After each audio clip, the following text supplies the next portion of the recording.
Elle était présentée comme une visionnaire, une femme brillante, une star de la tech européenne. Ce nom circulait dans les conférences, les salons d'affaires, les réseaux d'investisseurs. Julie Mayer n'était pas juste une entrepreneuse, elle était surnommée la reine de la dot-com. Mais derrière cette image parfaite, une enquête de Guardian publiée le 19 juin 2026 raconte une autre histoire. Factures impayées, salaires non versés, entreprises en difficulté, investisseurs déçus et argent qui aurait disparu. Et la vraie question, c'est celle-ci. Comment une femme aussi respectée a-t-elle pu continuer à convaincre des gens alors que les alertes existaient déjà depuis des années? Au début, Julie Meyer avait tout ce qu'il fallait pour inspirer confiance. Elle arrive dans le monde de la tech au moment parfait.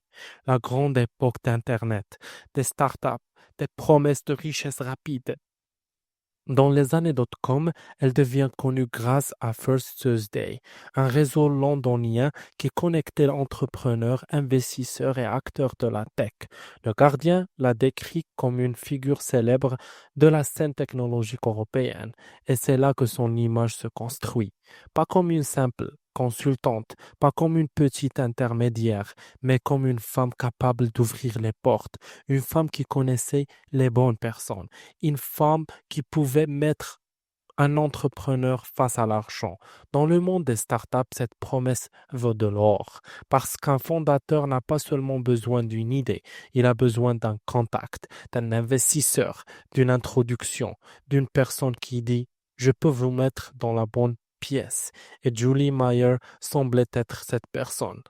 Après First Thursday, Julie Meyer lance Ariadne Capital. Sur le papier, c'est exactement ce que les entrepreneurs veulent voir. Une société d'investissement, un réseau, une marque sérieuse, une femme connue dans le milieu. Ariadne Capital affirmait avoir soutenu ou accompagné des entreprises connues comme Skype, Zopa, Monests et d'autres noms de la tech. Pour quelqu'un qui cherche de l'argent, ce genre de réputation change tout. Parce que quand une personne arrive avec un nom connu, des photos de conférences, des liens avec des entrepreneurs, des titres honorifiques et un discours très professionnel, on baisse sa garde et on ne voit plus une inconnue, on voit une opportunité. Et dans les arnaques financières, c'est souvent comme ça que tout commence. Pas avec une menace, pas avec une pression brutale, mais avec une impression de prestige, une impression que cette personne est déjà validée par le système. Le mécanisme raconté par plusieurs personnes dans l'enquête est simple. Julie Mayer proposait l'accès. Accès aux investisseurs, accès au réseau, accès aux conférences, accès aux gens importants. Mais selon le Gardien, certains fondateurs disent avoir payé pour participer à des événements où ils pensaient rencontrer des vrais financeurs avant de découvrir une réalité beaucoup moins impressionnante. L'un des exemples cités concerne Malcolm Williams, fondateur de The Green Fish Company. Il cherchait des fonds pour construire une usine de transformation de tonnes à St. Helens. Selon le Gardien, il a payé plusieurs milliers d'euros pour assister à un événement organisé en Grèce par Julie Meyer en 2024.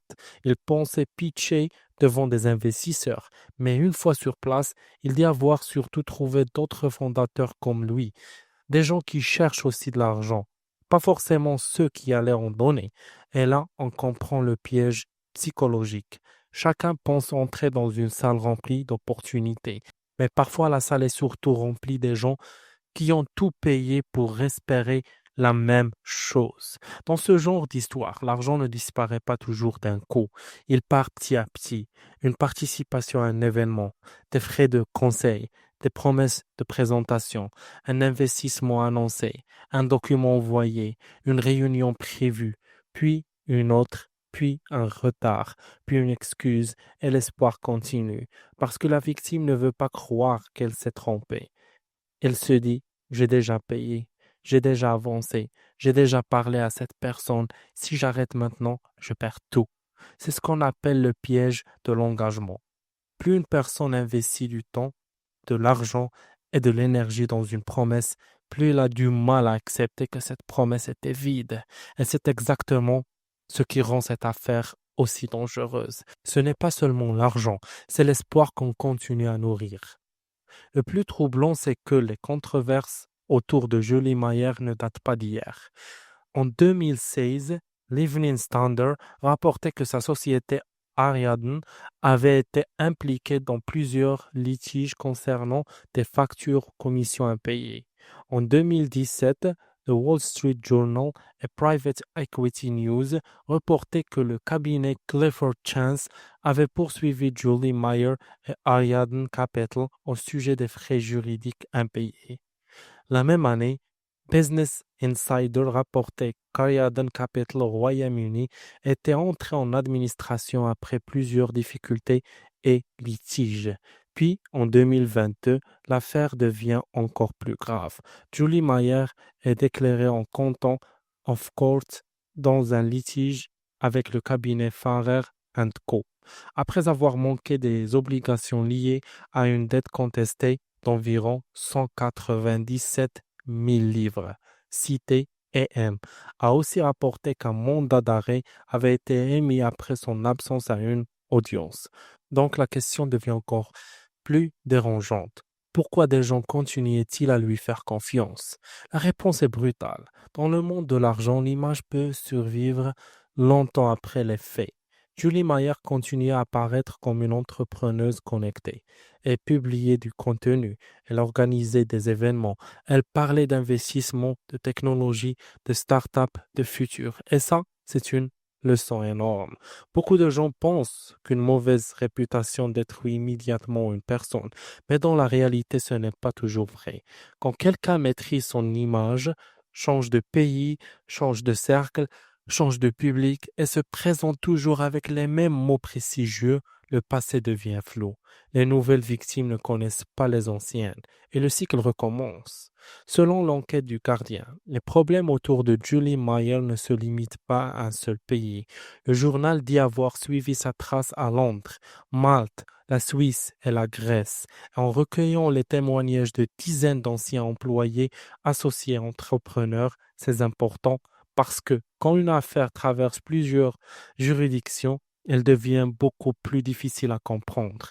Un conflit au Royaume-Uni, une société à Malte, un événement en Grèce, une adresse en Suisse, des partenaires dans un autre pays. Chaque morceau de l'histoire existe séparément. Et tant que personne ne rassemble tout, chaque nouvelle personne peut croire qu'elle tombe sur une opportunité isolée, pas sur un schéma. C'est exactement pour ça que les grandes enquêtes journalistiques sont importantes. Elles prennent des morceaux dispersés et montrent le dessin complet. Dans l'enquête du Gardien, certains anciens associés et investisseurs décrivent une longue série de regrets. Le journal dit avoir vu des preuves d'entreprises insolvables, des salaires impayés, des dettes envers des fournisseurs et des millions perdus en investissement. Certains entrepreneurs racontent qu'ils pensaient être proches d'un financement. D'autres disent avoir avancé de l'argent. D'autres encore parlent de promesses jamais tenues. Et plus violent dans ces histoires, c'est que les victimes ne perdent pas seulement une somme, elles perdent du temps, elles perdent de la crédibilité, elles perdent parfois leur entreprise. Parce qu'un fondateur qui attend un financement peut retarder d'autres décisions. Il peut refuser d'autres opportunités. Il peut engager des dépenses. Il peut promettre à son équipe que l'argent arrive. Puis quand l'argent n'arrive pas, tout s'effondre. La fin de l'article du Gardien est presque cinématographique. Des journalistes retrouvent Julie Mayer près de son appartement à Zurich, alors qu'elle se prépare à recevoir des invités pour un événement. Selon le journal, elle porte un manteau léopard, un pantalon noir brillant et tire un chariot de course orange rempli de bouteilles. Quand les journalistes lui posent des questions sur les accusations, sur les controverses, sur la perte de son MBE, elle répond: Je ne suis pas celle que vous pensez.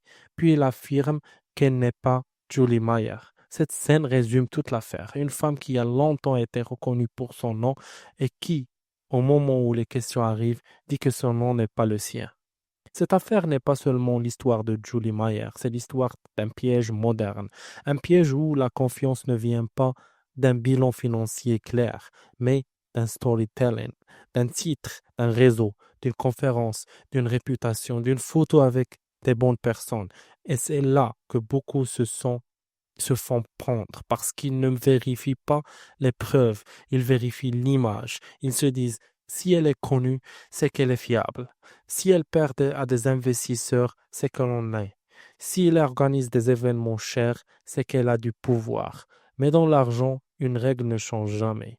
Le prestige n'est pas une preuve. Une promesse n'est pas un contrat. Un réseau n'est pas un financement. Et une personne célèbre peut quand même laisser des ruines derrière elle.